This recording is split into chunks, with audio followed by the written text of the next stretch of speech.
Hi hello friends, ഇന്ന് നമ്മൾ 6ാം ക്ലാസ്സിലെ മൗസ്ട്രോനട്ട് എന്ന ലെസൺ ആണ് നോക്കുന്നത്. Have you ever dreamed of going on a big adventure? What do you think if it would be a travel to space? What if a mouse goes to space? Let's read the story. ഒരു വലിയ സാഹസിക യാത്രയെക്കുറിച്ച് നിങ്ങൾ എപ്പോഴെങ്കിലും സ്വപ്നം കണ്ടിട്ടുണ്ടോ? അത് ബഹിരാകാശത്തേക്കുള്ള ഒരു യാത്രയാണെങ്കിലോ അടിപൊളിയായിരിക്കും അല്ലേ? ഒരു എലി ബഹിരാകാശത്തേക്ക് പോയാൽ എന്ത് സംഭവിക്കും? അതാണ് ഈ സ്റ്റോറിയിലൂടെ നമ്മളോട് പങ്കുവെക്കുന്നത്. നമുക്ക് കഥയൊന്ന് വായിച്ചു നോക്കാം. മൗസ്ട്രോനട്ട്. മൗസ്ട്രോനട്ട് എന്ന പേര് കേൾക്കുമ്പം എന്തെങ്കിലും ഒരു സാമ്യത തോന്നുന്നുണ്ടോ? അസ്ട്രോനട്ട്, മൗസ്ട്രോനട്ട് അല്ലേ? മൗസ് എന്ന് പറഞ്ഞാൽ എലിയാണ്, അസ്ട്രോനട്ട് എന്ന് പറഞ്ഞാൽ ബഹിരാകാശ സഞ്ചാരിയാണ്. അപ്പം ആ അസ്ട്രോനട്ടിൻ്റെ വാക്കിനോട് ചേർത്ത് മൗസും കൂടി ആഡ് ചെയ്ത് മൗസ്ട്രോനട്ട് എന്നിട്ടേക്കാണ് അല്ലേ? മാർക്ക് കെല്ലി എന്ന് പറഞ്ഞ ഒരു റൈറ്ററാണ് ഈ ഒരു സ്റ്റോറിയുടെ ഉപജ്ഞാതാവ്. നമുക്ക് വായിച്ചു നോക്കാം. The space shuttle is set for a launch and the astronauts are doing their last minute training to prepare for the mission. Space shuttle എന്ന് പറഞ്ഞാൽ എന്താ? ബഹിരാകാശ വാഹനം. is set for a launch. വിക്ഷേപണത്തിനായി ബഹിരാകാശ വാഹനം ഒരുങ്ങിക്കഴിഞ്ഞിരിക്കുന്നു. and the astronauts are doing their last minute training to prepare for the mission. ദൗത്യത്തിനായി അസ്ട്രോനട്സ് എല്ലാം last minute പ്രിപ്പറേഷനിലാണ്. അസ്ട്രോനട്സ് എന്ന് പറഞ്ഞാൽ ബഹിരാകാശ യാത്രികർ അല്ലേ? അവരെല്ലാം ലാസ്റ്റ് മിനിറ്റിൽ പ്രിപ്പയർ ചെയ്തുകൊണ്ടിരിക്കുകയാണ്. NASA is sending along some special guest for this flight. അപ്പം നാസയാണ് ഈ ലോഞ്ചിന് വേണ്ടിയിട്ട് റെഡി ആവുന്നത്, ഈ മിഷന് വേണ്ടിയിട്ട് റെഡി ആവുന്നത് നാസയാണ്. നാസ എന്ന് പറഞ്ഞാൽ എന്താ? National aeronautics and space administration എന്നാണ് ഇതിന്റെ ഫുൾ ഫോം. ഇത് എവിടെയാണുള്ളത്? യുണൈറ്റഡ് സ്റ്റേറ്റ്സ് ഓഫ് അമേരിക്കയിലാണ് നാസ ഉള്ളത്. നാസ ചില പ്രത്യേക അതിഥികളെയും കൂടി ഈ ദൗത്യത്തിനായി അയക്കുന്നുണ്ട്. And they are training too. അവർക്കും ട്രെയിനിങ് കിട്ടുന്നുണ്ട്, അവരെയും ട്രെയിൻ ചെയ്യിച്ചിട്ടാണ് കൊണ്ടുപോകുന്നത്. One mouse is smaller than all the rest. ഒരു എലി മറ്റെല്ലാ എലികളെക്കാളും ചെറുതാണ്. His name is Meteor. അവന്റെ പേരെന്താണ്? മെറ്റിയോർ എന്നാണ്. The other mice know he won't be chosen for this important mission. ഈ പ്രധാന ദൗത്യത്തിനായി അവനെ തിരഞ്ഞെടുക്കില്ലെന്ന് മറ്റു എലികൾക്ക് അറിയാം. അപ്പൊ ഇവിടെ കണ്ടോ, മൈസ്, മൗസ്. മൗസിന്റെ പ്ലൂറലാണ് മൈസ് വരുന്നത്. But someone has his I on meteor and he is impressed with the little mouse hard work. പക്ഷേ ആരോ മെറ്റിയോറിൽ കണ്ണുവെച്ചിരിക്കുകയാണ് അല്ലേ? സംവൺ ഹാസ് ഐഡ് എന്ന് പറഞ്ഞിട്ടുണ്ടെങ്കിൽ കണ്ണുവെക്കുക. അവൻ ആ ചെറിയ എലിയുടെ കഠിനാധ്വാനത്തിൽ അട്രാക്റ്റഡായി, ആകൃഷ്ടനായി. ആ എലി നല്ലപോലെ ഹാർഡ് വർക്ക് ചെയ്യുന്നുണ്ട്. അതുകൊണ്ട് തന്നെ അയാൾക്ക് ഈ എലീനെ ഇഷ്ടപ്പെട്ടു. Shuttle commander announces that 6 mice will be selected for the flight. ഈ സ്പേസ് ദൗത്യത്തിന്റെ കമാൻഡർ അനൗൺസ് ചെയ്തു 6 എലികളായിരിക്കും ഈ ഫ്ലൈറ്റിന് വേണ്ടിയിട്ട് സെലക്ട് ചെയ്യുക. He pics 5 of the biggest strongest mice. അപ്പൊ 5 പേരെ സെലക്ട് ചെയ്തു. ആദ്യം ബിഗ്ഗസ്റ്റും സ്ട്രോങ്ങസ്റ്റും ആയിട്ടുള്ള എലികളെ സെലക്ട് ചെയ്തു. For the 6th spot, to everyone's surprise, he chooses Meteor. അപ്പൊ 6ാമത്തെ സ്പോട്ടിലേക്ക് എല്ലാവരെയും അത്ഭുതപ്പെടുത്തിക്കൊണ്ട് അദ്ദേഹം ആരെയാണ് തിരഞ്ഞെടുത്തത്? മെറ്റിയോറിനെ തിരഞ്ഞെടുത്തു. All 6 are taken to their new home. അവരുടെ പുതിയ വീട്ടിലേക്ക് ഈ 6 എലികളെയും കൂട്ടിക്കൊണ്ടു പോവാണ്. A special cage called the mouse hotel. ഒരു പ്രത്യേകമായ കൂട്ടില് ഇവരെ ഇട്ടു. മൗസ് ഹോട്ടൽ എന്നാണ് ആ കേജിന്, ആ കൂടിന് ഇട്ടിരിക്കുന്ന പേര്. The other mice are nervous as the countdown begins. നിങ്ങൾ കണ്ടിട്ടുണ്ടാവും അല്ലേ? മംഗൾയാനും ചന്ദ്രയാനും ഒക്കെ വിക്ഷേപിച്ചപ്പോൾ ടി വിയിൽ കൗണ്ട് ഡൗൺ സ്റ്റാർട്ട് ചെയ്യും. 10, 9, 8 എന്ന് പറഞ്ഞ് ബാക്കോട്ട് എണ്ണും. അപ്പോൾ അത് ബിഗിൻ ചെയ്തപ്പോൾ, കൗണ്ട് ഡൗൺ സ്റ്റാർട്ട് ചെയ്തപ്പോൾ മറ്റെലികൾക്കൊക്കെ ഭയങ്കര നെർവസ് ആയി. അവർക്ക് ഭയങ്കര അവർക്ക് പേടിയായി.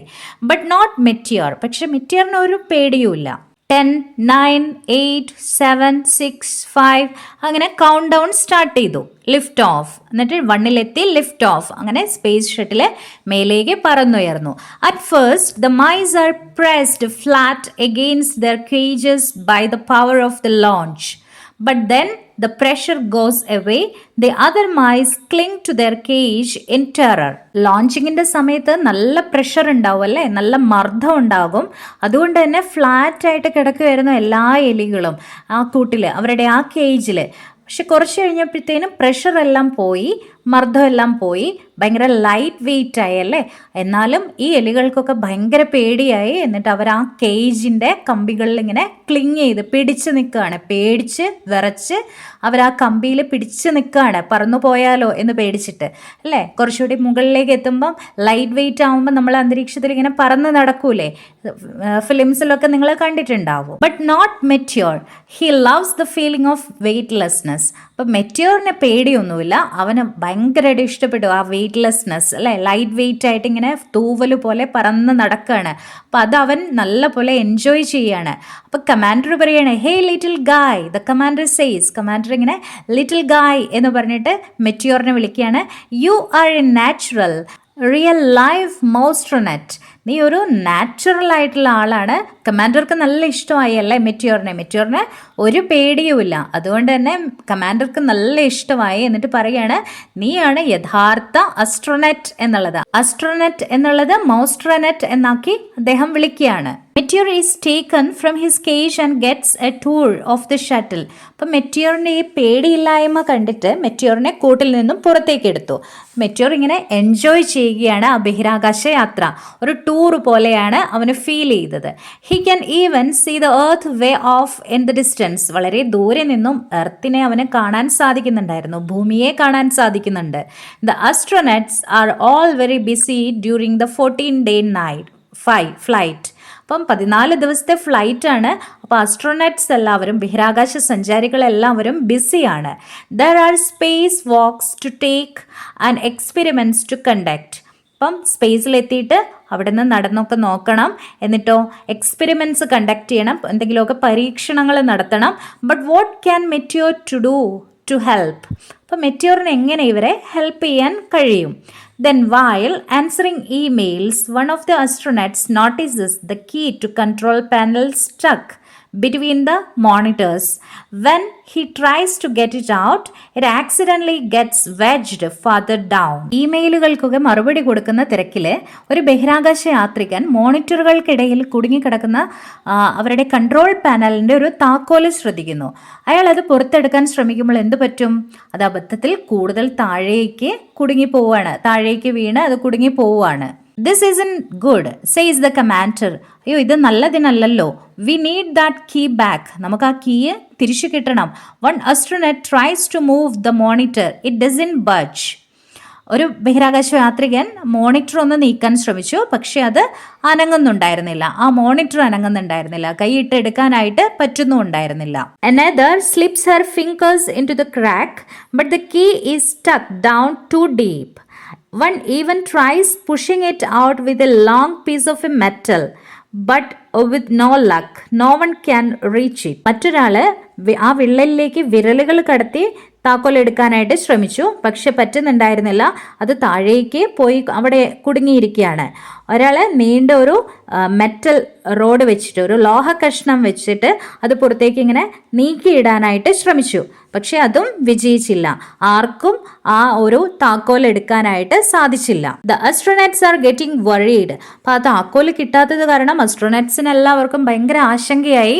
But as they discuss the problem, ഈ പ്രോബ്ലം എല്ലാം അവരിങ്ങനെ ഡിസ്കസ് ചെയ്തുകൊണ്ടിരുന്നപ്പോൾ a tiny figure has an idea. ഒരു കുഞ്ഞു ഫിഗർ, ആ ടൈനി ഫിഗർ ആരാ? നമ്മുടെ മെറ്റ്യോർ ആണല്ലേ, എലിയാണ്. ഹാസ് ആൻ ഐഡിയ, അവനൊരു ഐഡിയ തോന്നി. Being the smallest is in a bad thing. ചെറുതാവുക എന്ന് പറയുന്നത്, ചെറുതായിരിക്കുക എന്ന് പറയുന്നത് അതൊരു ബാഡ് തിങ് അല്ല, ഒരു ചീത്ത കാര്യമൊന്നുമല്ല. Meteor says to himself. അപ്പം മെറ്റ്യോർ അവനോട് തന്നെയായിട്ട് പറയുകയാണ്, may be I can be useful on this flight. ഈ പറക്കലിൽ, ഈ ഫ്ലൈറ്റിൽ എന്നെക്കൊണ്ട് എന്തെങ്കിലുമൊക്കെ ഉപകാരം ഉണ്ടാവും. Meteor squeezes his way into the crack. Meteor എന്ത് ചെയ്തു? അത് വിള്ളലിലേക്ക് ഇങ്ങനെ ഞെരുങ്ങി ഞെരുങ്ങി പോവാണ്. The space is dark and cramped. ആ സ്പേസ് എന്ന് പറയുന്നത് ഭയങ്കര ഇരുണ്ടതും ഇടുങ്ങിയതുമൊക്കെയാണ്. But Meteor spots the key and tucks at it with all his might. പക്ഷേ മെറ്റ്യോർ ആ കീ കണ്ടെത്തി തൻ്റെ എല്ലാ ശക്തിയും ഉപയോഗിച്ച് അതിങ്ങനെ വലിച്ചെടുക്കുകയാണ്. Hey look at what our tiny friend has done. അപ്പോൾ കമാൻഡർ പറഞ്ഞു, നോക്കൂ, നമ്മളുടെ കുഞ്ഞു ഫ്രണ്ട്, നമ്മളുടെ കുഞ്ഞു കൂട്ടുകാരൻ എന്താ ചെയ്തത് എന്ന് നോക്കൂ. He has saved the mission. അവൻ നമ്മളുടെ മിഷനെ രക്ഷിച്ചു, അവൻ നമ്മുടെ ദൗത്യത്തെ രക്ഷിച്ചു എന്ന് പറയാണ്. When the shuttle returns to earth, Meteor is declared a hero. Shuttle ഭൂമിയിലേക്ക് മടങ്ങിയപ്പോൾ മെറ്റിയോറിനെ ഒരു ഹീറോയായിട്ട് പ്രഖ്യാപിക്കുകയാണ്. He has even given a brand new uniform and an official title, Moustronaut. അപ്പോൾ അവന് ഒരു പുതിയ യൂണിഫോം ഒക്കെ കൊടുത്തു, ഔദ്യോഗികമായിട്ട് ഒരു സ്ഥാനപ്പേരും കൊടുത്തു. എന്താ സ്ഥാനപ്പേര് കൊടുത്തത്? മൗസ്ട്രോനട്ട് എന്ന് കൊടുത്തു.